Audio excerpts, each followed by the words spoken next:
Hello বন্ধুরা, লিপিকার লেখা থেকে আমি লিপিকা বলছি। আজ বলছি আমার কবিতা সুন্দর এক রচনা। চাঁদের কদর বিশ্বলোকে, মিষ্টি মধুর খুশি। চাঁদ মামার ওই সিক্ত ভরা জ্যোৎস্না ভালোবাসি। আকাশে ওই চন্দ্রমামা ছড়ায় নরম আলো।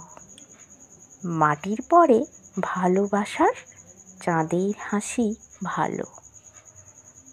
ছাদের পরে একটু দূরে হাত বাড়ালে পাবো। হয় যে মনে আজকে আমি চাঁদের বন্ধু হব। পূর্ণিমার ওই পূর্ণ চাঁদ আজ কাটায় আঁধার কালো। ভূমির উপর অপরূপ এক জগৎ এঁকে দিল। কপালে কুকুর টিপ দিয়ে যায়, প্রেমীর হৃদয়ে প্রেম।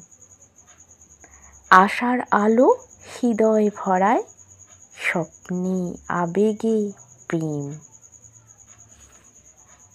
চাঁদের আলোর বন্যাতে আজ হৃদয় ভাসতে চায়।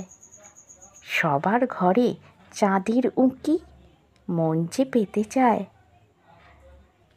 চাঁদ যে আলোর জ্যোৎস্না ছড়ায়, আধার ঘোচায় জানা। সিদ্ধতার এই প্রতিচ্ছবি সুন্দর এক রচনা। নমস্কার বন্ধুরা, আশা করছি আমার কবিতা আপনাদের ভালোই লাগছে। আমারও চেষ্টা থাকবে যাতে আমার কবিতা আপনাদের ভালো লাগে। আমার এই ভিডিওটি দেখা ও শোনার জন্য আপনাদের অনেক অনেক ধন্যবাদ। আপনারা সকলে ভালো থাকবেন, সুস্থ থাকবেন।